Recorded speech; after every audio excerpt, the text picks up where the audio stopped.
bangis.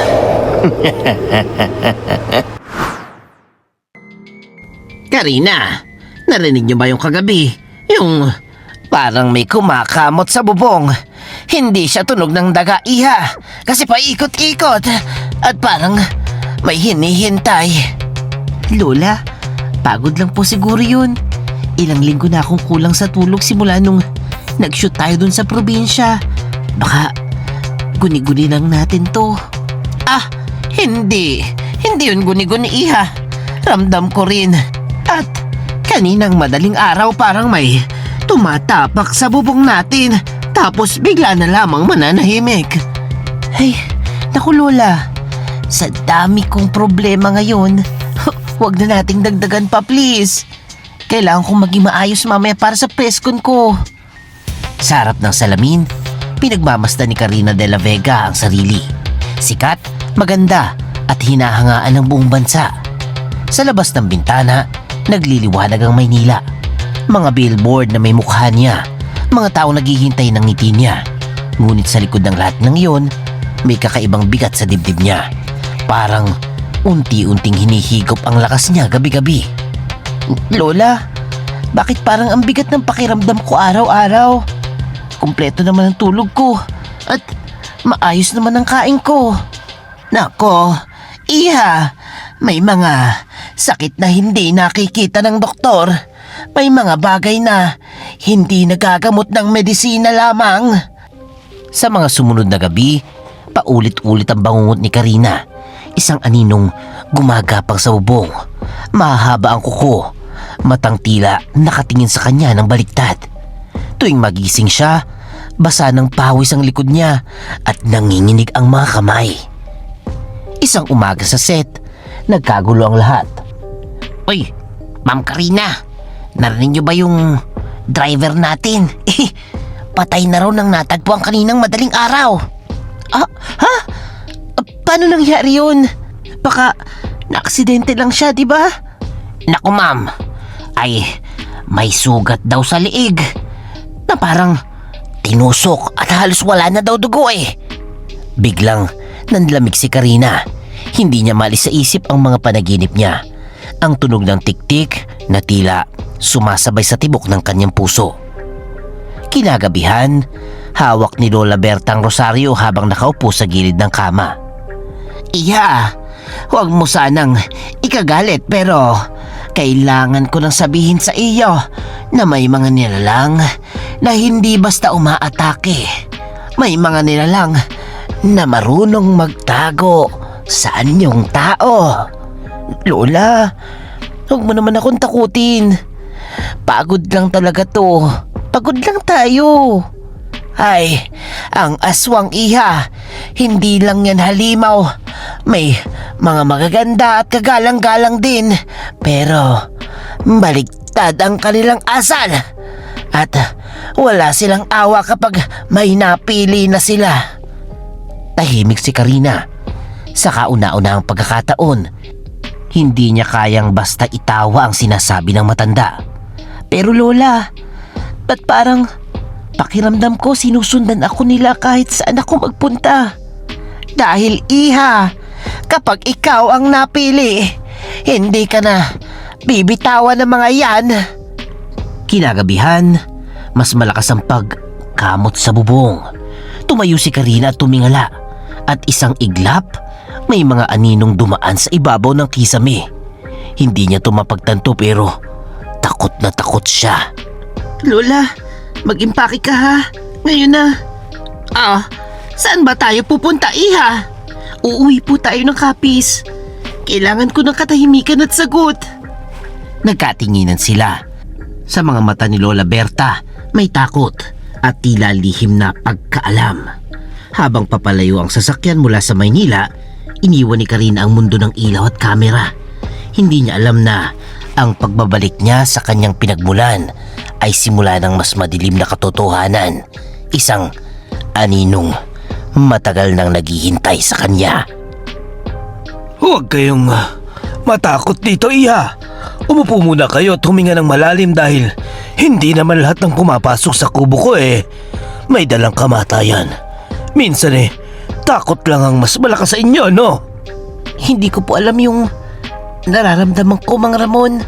Pakiramdam ko po, araw-araw may kumukuha ng lakas ko kahit wala naman po akong ginagawa.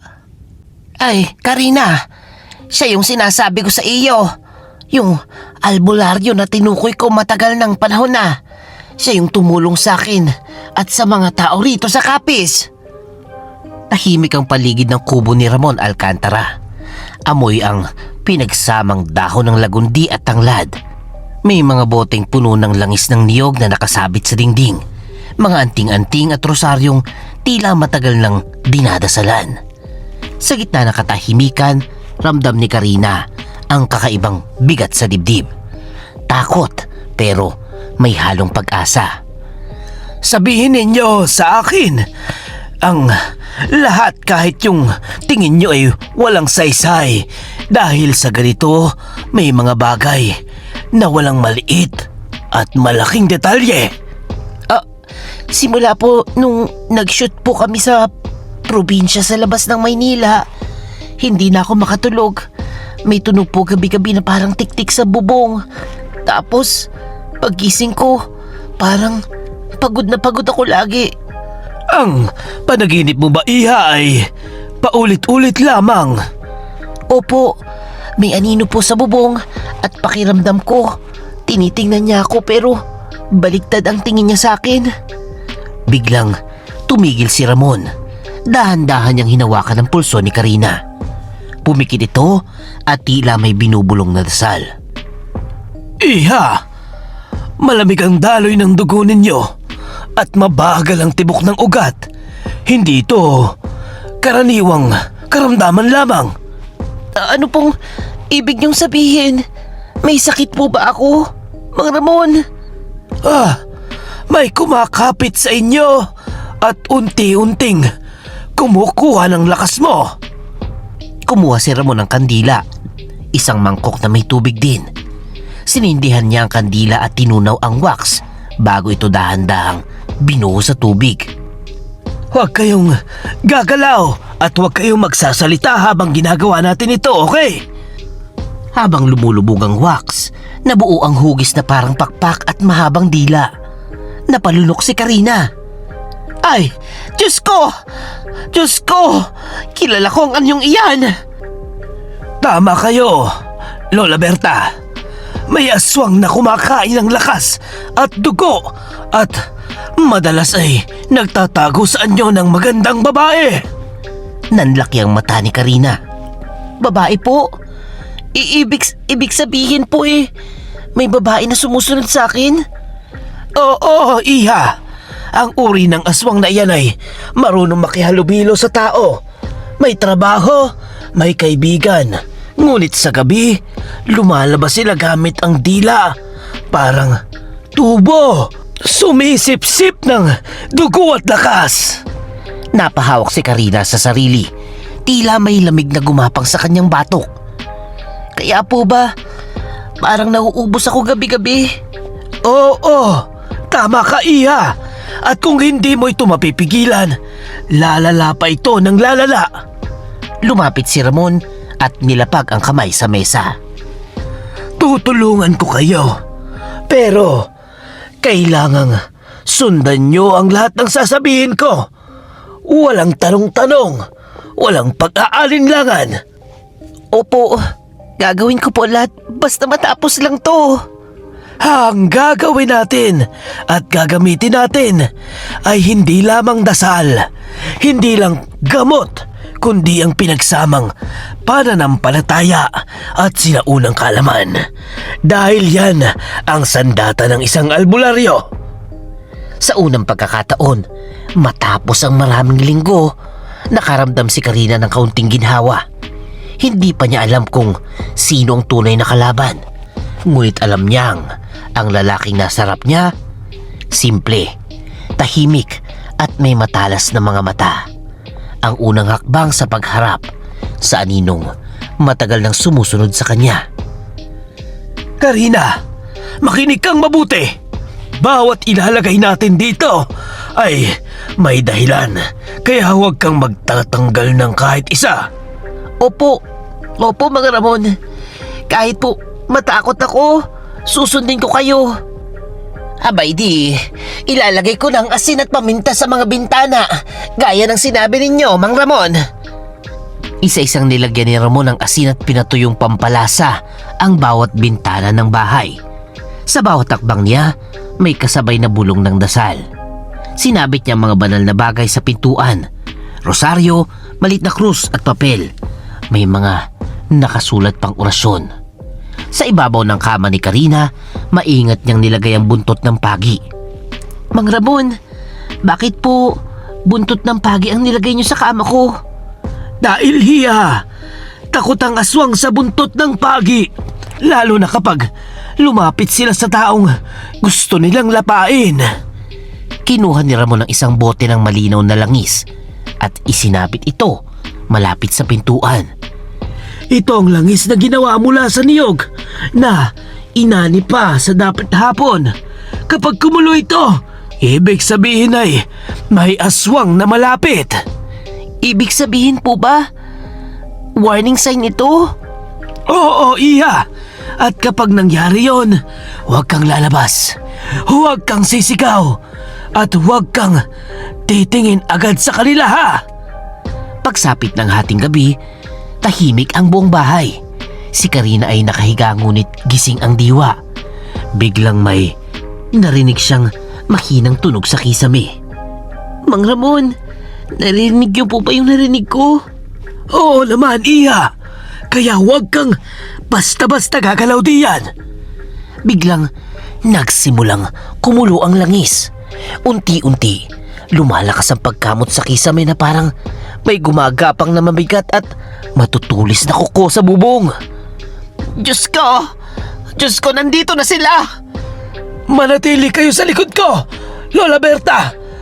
Karina! Dahan-dahang lumapit si Karina sa maliit na siwang sa dingding na ginawang silipan. Nanginginig ang kamay niya habang sumisilip. Mang Ramon, may mata po ako nakikita. Tumingin ka mabuti, iya, at sabihin mo sa akin kung anong nakikita mo. Napasinghap si Karina. Baligtad po yung reflection ko, parang ako ang nasa kisame. Yan ang palatandaan, iya, na ang aswang at ang mga mangkukulang ay baliktad ang tingin sa mundo. Biglang luminaw ang mukha sa likod ng mga mata. Hindi po maaari. Si Marta yun. Ha? Sigurado ka ba? Opo, Mang Ramon. Si Marta yung manager ko. At kasama ko rin dito sa kapis. Tumahimik ang lahat. Maya-maya, bumaba ang anino mula sa kisame. Isang babaeng maganda, maayos ang ayos, at pamilyar ang ngiti. Karina, bakit kising ka pa? May problema ba? Ikaw ang sumusunod sa akin, Marta? Oh, ano bang sinasabi mo? Napapagod ka lang. Ano ka ba? Sumama ka sa akin. Lumapit si Ramon at mariing tumingin kay Marta. Hindi ka na makakapagtago. Alam ko lang anyo mo. Biglang nagbago ang ekspresyon ni Marta. Ang kanyang mga mata ay kumintab at ang ngiti ay naging malamig. Hay, kanina pa sana kita nakuha. Kundi lang dyan sa lalaking yan. Sino ba yan? Marta, ba't mo ito ginagawa sa akin? Dahil may mga bagay na hindi mo alam na ninakaw mo. Biglang umatras si Marta at sa isang iglap, mabilis siyang umakyat patungo sa bubong. Tumakas na siya, pero malinaw na ngayon ang katotohanan. Habang naririnig ang mabilis na yabag sa bubong hanggang sa tuluyang mawala ito. Napaluhod si Karina. Totoo pala lahat, Mang Ramon. Hindi ako nagkakamali. Oo, iha. At ngayon, alam na natin kung sino ang halimaw at saan siya nagtatago. Sa gabing yun, tuluyang nabasag ang mundo ni Karina. Ang taong pinagkatiwalaan niya, ang babaeng kasama niya sa bawat takbang ng kanyang karera, ay isang nilalang na matagal nang nakikihalo sa tao. At ngayon na siyang naglantad, alam nilang hindi pa tapos ang laban. Dahil ang isang aswang na nahubaran ng lihim ay mas nagiging mapanganib kaysa dati. Dumating na ang oras, Iha! Ngayong gabi, hindi na siya magtatago at kailangan mong sundin ang bawat sasabihin ko. Kahit kaano ka ba natatakot? Mang Ramon, nanginginig po ako. Ang buong katawan ko hindi makagalaw pero magtitiwala po ako sa inyo. Diyos ko, Karina! Diyos ko! Sana'y iligtas niyo kami dito sa gabing ito, Mang Ramon! Sa ilalim ng ilaw ng gasera, tahimik na hinasa ni Ramon ang bolo. Bawat hagod ng bakal ay sinasabayan nila ng pabulong na orasyon. Mga dasal na minanapan niya sa kanyang ama. Nang matapos, hinawak niya ang talim sa apoy at muling nagdasal bago ito maingat na inilapag. Ang bolong ito ay hindi lang bakal, kundi dasal at panata. Kapag tumama ito, hindi na basta-basta makakabangon ang nilalang na yon. Kailangan ko ba bang tumulong, Mang Ramon? Ang tungkulin mo ay mabuhay at huwag lalabas kahit anong mangyari. Pagsapit ng hating gabi, biglang bumigat ang hangin. Ang mga dahon sa labas ay tila huminto sa paggalaw. Muling, nagsimulang kumulo ang langis na nakasabit sa pintuan. Mang Ramon, kumukulo yung langis! Kumukulo! Ha! Nandito na siya! Maganda ang lahat! Isang matinis na tili ang umalingaw sa bubong. Bumagsak ang isang anino mula sa kisame. At sa harap nila ay lumantad ang tunay na anyo ni Marta. Ang katawan niya kalahating babae. Kalahating nilalang na may malapad na pakpak. Mula sa kanyang bibig ay umusli ang mahaba at parang tubong dila na gumagalaw na tila may sariling buhay. Matagal ko na kayong hinihintay. Ngayon mo lang makikita, Ramon, ang tunay na lakas ko. Akin na yan si Karina. Hindi ka na makakakuha pa ng kahit sino kaluluwa ngayong gabi. Mang Ramon, huwag niyo po akong pabayaan. Mang Ramon. Mabilis na nagtago si Karina sa ilalim ng mesa habang sinalubong ni Ramon ang halimaw. Kinuha niyang asin at suka at buong lakas na binuhos sa katawan ni Marta. Umalingaw ang sigaw ng aswang habang umuusok ang balat nito. Ha?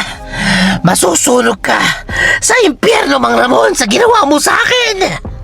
Tumigil ka! Doon ka na rin babalik! Tumalon si Marta at sinugod si Ramon, pero mabilis niyang inundayan ng saksak ang likod ng nilalang. Tumama ang bolo at bumulwak ang maitim na dugo. Napasigaw si Marta at umatras. Nanginginig ang mga pakpak. Mang Ramon, sinugatan niyo ko! Ha? Mang Ramon, mag-ingat po kayo. Masyado ata siyang malakas. Ha? Hindi sapat. Kailangan ko siyang patumbahin.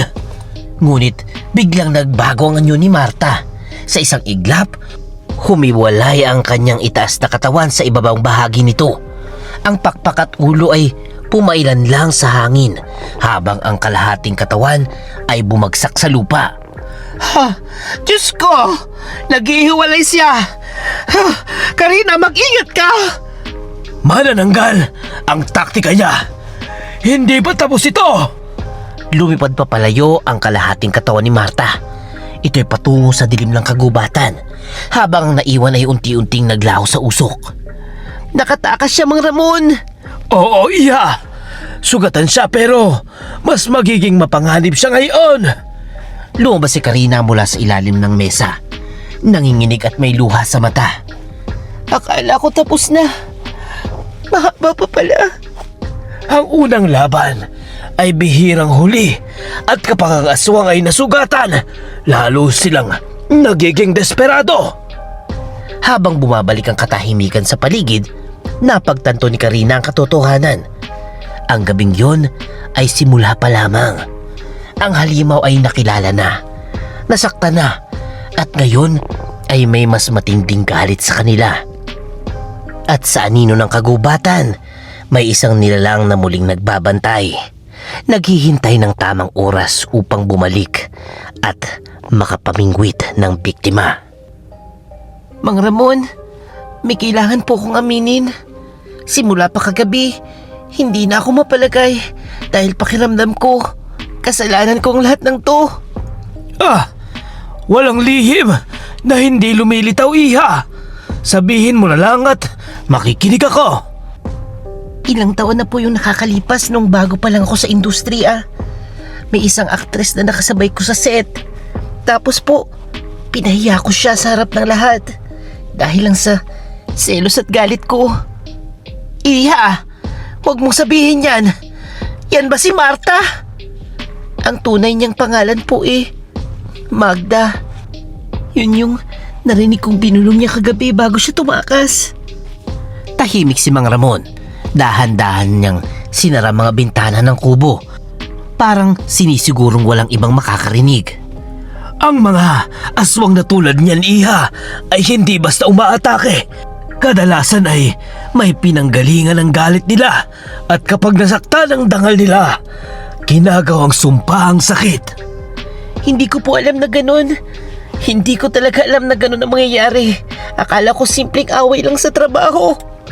Pero sa atin, malit na bagay lamang yon. Pero para sa kanila, sapat na dahilan para maghiganti habang buhay. Napayuko si Karina. Tumulo ang luha sa sahig ng kubo. Kung hindi ko po siya pinahiya, hindi sana may mamamatay at hindi kayo madadamay dito. Iha, huwag mong akuhin ang lahat ng bigat dahil pinili pa rin niyang maging halimaw. Umupo si Mang Ramon sa tapat ni Karina. Ang boses niya ay mas mababa at mas personal.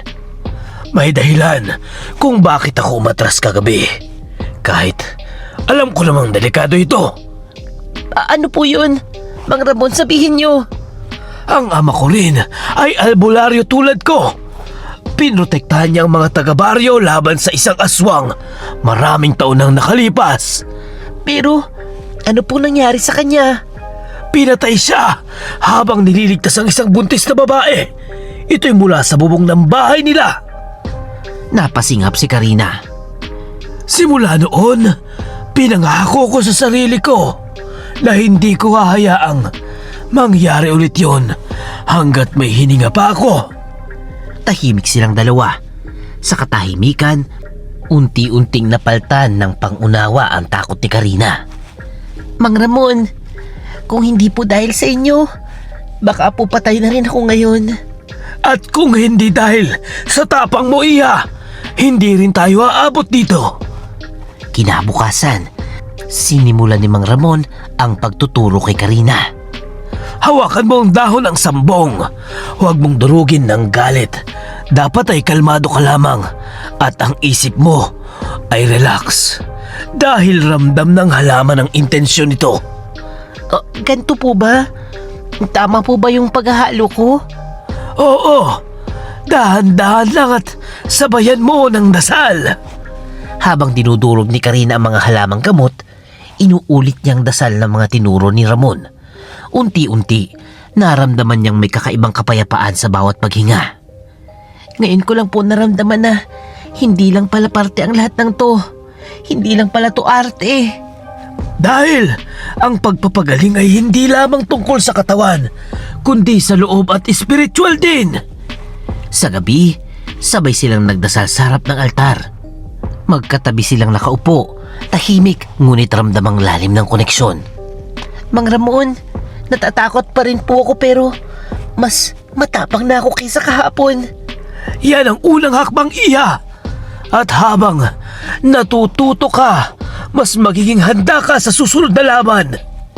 Sa pagitan ng mga dasal at halaman, unti-unting nabuo ang tiwala at paglalapit ng kanilang mga puso. Hindi pa nila sinasabi, ngunit pareho nilang alam. Ang laban nila kay Magda ay hindi lang tungkol sa kaligtasan, kundi sa pagbabagong naghihintay kay Karina. Mula sa pagiging hinahabol patungo sa pagiging handang lumaban sa buhay. Ito na ang huling gagawin natin, Iha. Kapag nagkamali tayo dito, kahit isang hakbang lamang, maaaring hindi na tayo makaligtas. Handa na po ako, Mang Ramon. Kahit anong mangyari, hindi ako tatakbo. Ay, mag-iingat kayong dalawa ha. Ipagdarasal ko kayo. Karina, Mang Ramon. Sa gilid ng bakawan na tinayo ni Ramon, ang maliit na kubong kawayan. Tahimik ang paligid. Tanging tunog ng tubig at kuliglig ang maririnig. Sa liwanag ng buwan, kinudkod ni Karina ang niyog na inani sa dapit hapon, habang si Ramon, tahimik na bumubulong ng mga lihim na dasal. Huwag kang titigil sa pagkudkod.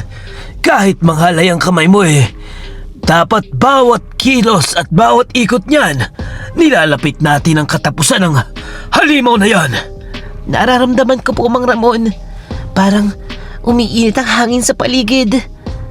Pinakuluan ni Ramon ang katas ng niyog hanggang maging malinaw na langis. Nang matapos, sinabit niya ito sa pintuan ng kubo at dahan-dahang binaliktad ang hagdan. Bakit niyo po pinaliktad yung hagdan? Nalilito ang aswang kapag hindi tama ang daan at mas nagiging vulnerable sila. Humiga si Karina sa loob ng kubo at nagkunwaring tulog. Sa ilalim ng sahig, tahimik na nagkubli si Ramon, hawak ang espada at ang bolong may orasyon. Mang Ramon, kung may mangyari po sa akin... Walang mangyayari sa iyo dito. Nandito ako para sa iyo. Hindi ko alam, pero mukhang nahuhulog na ako sa iyo, Karina. Pero, Mang Ramon... Patawad. Alam kong malayo ang agwat ng ating edad. Wala po akong paki, Mang Ramon. Tila ba, napapamahal na rin ako sa iyo.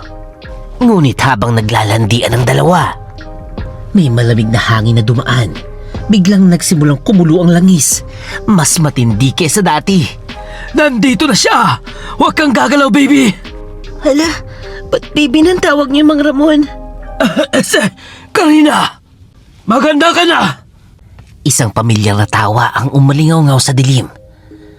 Akala mo ba makakatakas ka sa akin, Karina? Kahit magtago ka pa sa ritual na yan, hindi ka makakatakas sa mga kamay ko. Magda, tama na. Tigilan mo ng lahat ng to. Huli na ang lahat. Simula nung inagaw mo ang lahat sa akin. Lumantad si Magda sa tunay niyang anyo. Malapad ang pakpak, nangingintabab balat at mahabang dila ay gumagalaw na tila uhaw sa dugo. Kumulo ng hustong langis at tila sasabog na ito. Sa ngalan ng dasal at dugo ng lupa, huminto ka! Biglang tumalon palabas si Ramon at buong lakas na binigkas ang orasyon. Nandiga si Magda, tila napako sa kinakakatayuan nito. Anong ginagawa mo? Ibinabalik ko sa iyo ang sumpang pinili mong yakapin! Isang mabilis na indayog ng bolong tumama sa likod ni Magda. Nahati ang kanyang katawan sa gitna at umalingaw ang sigaw na yumanig sa buong bakawan. Mang Ramon, tutulungan ko po kayo. Hawakan mong asin at sundan mo ko! Karina, baby! Karina! Magkasama nilang hinilang dalawang kalahati ng katawan ni Magda. Ang isa patungo sa isang pampang ng ilog, ang isa naman sa kabila. Patuloy ang pagwawala ng aswang. Pumapagaspas ang pakpak habang unti-unting nauubos ang laman. Hindi ba to ang katapusan? May magpapatuloy pa sa akin! Tapos na ang pinaghihiganti mo, Magda! Sa huling sigaw ni Magda, tuluyan siyang naglaho. Nagmistulang abo na inanod sa tubig. Bumalik ang katahimikan sa paligid. Tanging apoy ng sulo ang nagbibigay liwanag. Tapos na po ba, Mang Ramon? Oo, Iha. Pero tandaan mo, hindi lahat ng laban ay may katiyakan sa wakas. Habang magkatabi silang nakatayo sa gilid ng ilog, alam nilang nagwakas ang isang bangungot. Ngunit sa ilalim ng katahimikan ng gabi, may pakiramdam na hindi pa tuluyang natatapos ang lahat. Parang may matang muling nagmamasid mula sa dilim. Naghihintay ng susunod na kabanata. Mang Ramon, parang bumalik na po yung lakas ko ngayon. Actually, ngayon lang ulit ako nakahinga ng maluwag simula nung nagsimula ang lahat ng to? Dahil wala na siyang kapit sa'yo, Iha. At ang katawan mo ay natuto ng lumaban. Babalik na po ako sa pag-arte. Pero hindi na ako babalik bilang dati kong sarili. Magbabagong buhay po ako. Makalipas ang ilang linggo, muling lumutang ang pangalan ni Karina de la Vega sa mga balita. Sa bawat panayam, hindi niya kinukubli ang kanyang pinagdaanan. Kung hindi dahil sa isang albularyo sa Capiz, baka wala na ako ngayon. Kaya gusto kong malaman ng lahat na may mahalaga ang sinaunang kaalaman. Ibig sabihin po ba ay naniniwala kayo sa mga manggagamot sa probinsya? Yung mga Dr. Quick at albularyo? Hindi lang naniniwala, kundi nirerespeto at minamahal ko sila. Unti-unting naging usap-usapan ang folk healing. Dumadami ang mga bisita sa kubo ni Ramon, hindi para sa takot, kundi para sa pag-unawa. Sa gitna ng lahat, lalong naging malapit sina Karina at Ramon. Hindi ko inaakalang darating ang araw na magiging tahimik ang paligid ko na ganito. At hindi ko rin inaakalang may tahanan pala ako sa lugar na to, Ramon. Sa mga gabing magkatabi silang nagdarasal, may katahimikang hindi na kailangang ipaliwanag. Hindi pa man nila sinasabi, ramdam na nila ang lalim ng ugnayan.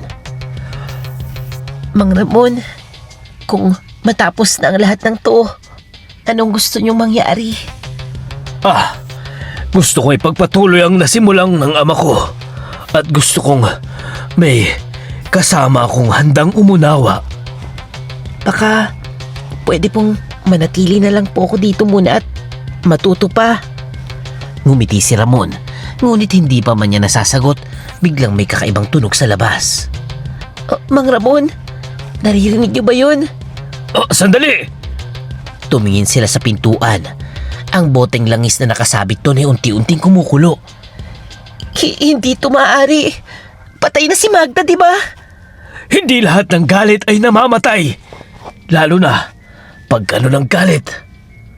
Dahan-dahang lumapit si Karina sa bintana at sumilip. Sa liwanag ng buwan, may isang babaeng nakatayo sa likod ng bakod. Lola Berta?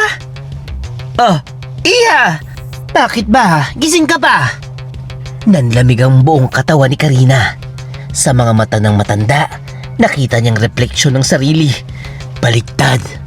Mang Ramon! Baliktad ang tingin niya. Lumayo ka dyan, Karina baby! Karina! Akala niyo ba'y matatapos sa pagkamatay ng kapatid ko ang lahat? Ikaw?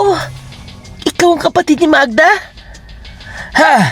Matagal na ako naghihintay at nagtitis sa pagiging anino sa buhay mo. Lumapit si Lola Berta. Hindi na ang dating maamong mukha, kundi may malamig na ngiti. Ang aswang ay hindi nag-iisa.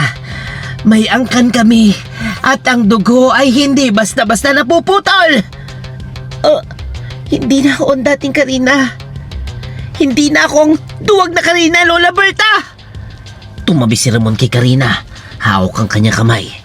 Hinalikan niya ito at nagulat si Karina. Pero kumanti rin ito ng halik. Matapos nito, Huwag mong sasaktan ang mahal ko! Matagal na kitang minamanmanan, Lola Berta! Hindi ko ito inaasahan, Lola Berta. Akala ko, napakabuti mong yaya. Halika na, Karina baby. Sabay nating haharapin to. Oo, Mang Ramon. Sabay tayong haharap sa buhay. Mahal na mahal kita. Hindi ka na kailanman mag-iisa, Karina. Habang pinagmamasdan nilang gabing muling bumabalot sa katahimikan ng Capiz, alam ni Karina ang kanyang papel ay nagbago na. Mula sa hinahabol, siya na ngayon ang haharap. At sa mundo ng mga anino ay marunong magtago sa anyong tao. Handa na siyang basagin ang siklo ng paghihiganti kahit pang susunod na halimaw ay mas malapit kaysa sa kanyang inaakala. Ngayon lamang niya napagtanto na si Lola Berta na kanyang yaya at assistant ay matagal na nagpaplano kasama ang kanyang kapatid na si Magda. Wakas. At yan ang storya ng ating best actress na si Karina. Kaya kayo, huwag kayo basta-basta mang-aalipusta ng kahit sino. Hindi natin alam ang inaalipusta natin isang halimaw paggabi.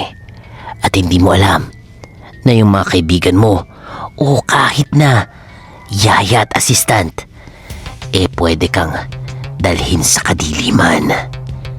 Huwag lalabas paggabi, ha? At kung nagustuhan nyo ang ating story, please comment yes. At kung may real life stories kayo na nakakatakot at gusto i-feature sa ating channel, please comment your email. At syempre, huwag kalimutan mag-like, mag-share, mag-comment at mag-subscribe na kay Kuya Bangis. Sheesh!